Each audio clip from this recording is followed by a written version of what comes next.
नमस्कार दोस्तों। कैसे आप सभी? उम्मीद करता हूँ कि सब बढ़िया होंगे। ठीक है। आज का हमारा टॉपिक है रोहतांग पास। ठीक है। तो रोहतांग पास के बारे में कंप्लीट डिटेल्स इस वीडियो में आपको दिया जाएगा, और यह आपके अपकमिंग एग्जाम्स के लिए बहुत ज़्यादा ज़रूरी है। जैसे कि फैक्चुअल क्वेश्चन हो या कॉन्सेप्चुअल क्वेश्चन हो। ठीक है। सब कुछ एक ही वीडियो में, पूरी की पूरी कंप्लीट डिटेल वीडियो है रोहतांग पास के बारे में। ठीक है। चलो शुरू करते हैं। आज का हमारा टॉपिक रोहतांग पास। तो देखो, सबसे पहले देखो रोहतांग पास की हाइट कितनी है। रोहतांग पास की हाइट है 13,058 फीट। ठीक है। 13,500 फीट, यानी कि 3,980 मीटर इसकी हाइट है। ठीक है। और ये कहाँ पे लोकेटेड है? पीर पांजाल रेंज। ठीक है। Pir Panjal range of Himalaya, around 51 kilometre इसकी लेंथ है। ठीक है। और ये कहाँ से कहाँ पे है? मनाली। मनाली कहाँ पे है? हिमाचल प्रदेश में। ठीक है। तो सबसे पहला इम्पोर्टेंट पॉइंट है, इसकी हाइट कितनी है। ठीक है। 3,980 मीटर इसकी हाइट है। तो पहला फैक्ट समझ में आया। नेक्स्ट चलते हैं, ये कनेक्ट किससे करता है। ठीक है। ये कनेक्ट किससे करता है? Kullu valley with the Lahaul Spiti, Lahaul and Spiti valley. Kullu valley देखो, कुल्लू कुल्लू को कनेक्ट करता है किससे?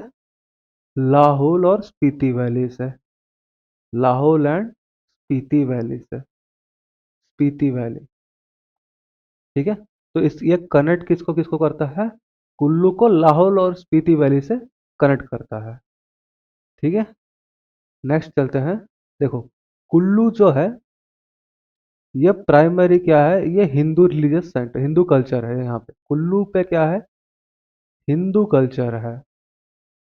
ठीक है। कुल्लू में हिंदू कल्चर है। जबकि लाहौल और स्पीति वैली में हमको क्या देखने का पाया जाता है? लाहौल और स्पीति में क्या है? बुद्धिस्ट कल्चर है। ठीक है। बुद्धिस्ट कल्चर है। इतना क्या? पहला फैक्ट क्या है? हाइट। नेक्स्ट, ये कनेक्ट किसको और किससे करता है। ठीक है। और थोड़ा सा वहाँ के कल्चर्स के बारे में ये एडिशनल इंफॉर्मेशन है। ठीक है। नेक्स्ट चलते हैं। The passes lies on the west watershed between the Chenab and Beas basin. सबसे पहले इस मैप को देखो। सबसे पहले ये चेनाब, ये रहा चेनाब। ठीक है। ये है ब्यास। जो ये बीच का जितना भी एरिया है ना, जितना भी ये बीच का एरिया है, ये इसको क्या कहा जाता है? Chenab and Beas basin. Basin. Chenab and Beas basin. ठीक है। थोड़ा सा एडिशनल इंफॉर्मेशन चल देते हैं। ये देखो झेलम, यहाँ पर है झेलम। ठीक है। ये श्रीनगर इंपॉर्टेंट सिटीज, ये अमृतसर, ठीक है, लुधियाना, और ये चंडीगढ़। ठीक है। ये इंडस इंडस वाटर का ओरिजिन ही ये जांस्कर रेंज है। ठीक है। जांस्कर। ये रहा श्योक रिवर, ये नुब्रा रिवर। ठीक है। और क्या क्या है? ये तो चेनाब हो गया। ये रावी और सतलुज। ठीक है। आगे बढ़े। तो ये पास देखो, एक और पॉइंट है। ये पास कब ओपन होता है? मई में ओपन होता है। और कब कब तक ओपन रहता है? नवंबर तक। मई से ये नवंबर तक ओपन रहता है। नवंबर के बाद यहाँ पे भारी भारी बर्फबारी होती है, इसलिए ये पास क्लोज किया जाता है, क्लोज किया गया है। लेकिन इसका भी सॉल्यूशन हम आगे में देखेंगे। ठीक है। ये रहा रोहतांग पास। ये ब्यास। ये इसके इसकी सदर्न एरिया में क्या है? ब्यास। और इसकी नॉर्दर्न एरिया में क्या है? चंद्र रिवर। ठीक है। नेक्स्ट चलते हैं इसका सॉल्यूशन पे। अटल टनल। ठीक है। जब भारी बर्फबारी होती है तो पूरा का पूरा पासेस में बर्फ जमा जमा हुआ रहता है। ठीक है, तो इसका सॉल्यूशन हमारे गवर्नमेंट में क्या होगा? अटल टनल का कंस्ट्रक्शन। अटल टनल का कंस्ट्रक्शन। ठीक है, the Atal tunnel also known as the Rohtang Tunnel is a highway tunnel connecting Manali to Lahaul and Spiti valley. ठीक है, अटल टनल जो है ये किसको किससे कनेक्ट करता है? मनाली टू लाहौल और स्पीति वैली। ठीक है, लाहौल और स्पीति वैली। ठीक है, इसकी लॉन्गेस्ट हाई एल्टीट्यूड टनल है। ठीक है, अटल टनल जो है सबसे लंबा और सबसे ऊंचाई में हाई एल्टीट्यूड में ये टनल को बना गया है। ठीक है, अप्रोक्सीमेटली 3100 मीटर यानी कि 10,171 फीट। इसकी लेंथ क्या है?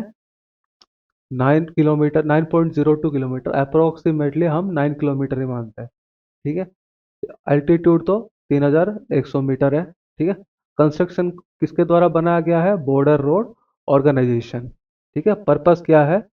Provides year around connectivity between Manali and Lahaul Spiti valley. ठीक है, इसीलिए देखो, मई मई से लेके नवंबर तक जो रोहतांग पास है वो खोला हुआ ओपन रहता है। रोहतांग पास ओपन रहता है। ठीक है, जैसे ही भारी बर्फबारी पड़ती है, हैवी स्नोफॉल पड़ता है, तो ये रोहतांग पास को बंद कर देता है। ठीक है, रोहतांग पास को बंद कर देता है। तो इसके लिए सॉल्यूशन क्या निकाला हमारे भारत सरकार ने? अटल टनल को ये यहाँ पे कंस्ट्रक्शन करें। ठीक है, इसकी स्ट्रेटेजिक इंपॉर्टेंस देखो। पहला तो है ये समय और दूरी बचाता है लेह तक पहुंचने में। अगर आपको मनाली से लेह तक जाना है तो आपको अटल टनल से क्रॉस करके जाना पड़ेगा। वरना पहले क्या होता था, पूरा एकदम घूम के जाना पड़ता था रोहतांग पास से। ठीक है, जैसे ही हैवी स्नोफॉल हुआ रास्ते सारे बंद। ठीक है, तो ये हमारी स्ट्रेटेजिक इम्पोर्टेंस में भी है कि ये समय और दूरी दोनों के दोनों कम कर देता है। ठीक है, और बेटर इकोनॉमिक ग्रोथ भी होता है, यानी सामान वगैरह जल्दी पहुंच जाता है लद्दाख जैसे रीजन्स में। ठीक है, और एंड फैसिलिटेट मिलिट्री एक्सेस। ठीक है, मिलिट्री के लिए भी ये बहुत इम्पोर्टेंट है। अगर हमको सपोज वॉर हुआ, अगर हमको जल्दी बॉर्डर तक पहुंचना है, तो ये जो है अटल टनल ये बहुत ही स्ट्रेटेजिक इंपॉर्टेंस में आता है हमारे मिलिट्री पर्पस के लिए। इतना क्लियर है? ठीक है, तो यहाँ पे हम अपना वीडियो एंड करते हैं। अगर आपको कंप्लीट जीएस पढ़ना है, कंप्लीट जीएस पढ़ना है, तो इस नंबर पे मुझे कांटेक्ट कांटेक्ट करिए 784। इस नंबर पे मुझे कांटेक्ट कर सकते हैं अगर आपको कंप्लीट जीएस पढ़ना है किसी भी एग्जाम्स के लिए, जैसे कि एसएससी, बैंकिंग या रेलवे। हमारे इस नंबर पे मुझे कांटेक्ट करिए और इस युवा पाठशाला की यूट्यूब चैनल को आप सब्सक्राइब कर दीजिए, इसी तरह से आपको इंफॉर्मेटिव जानकारी देने के लिए। ठीक है, थैंक यू एंड जय हिंद।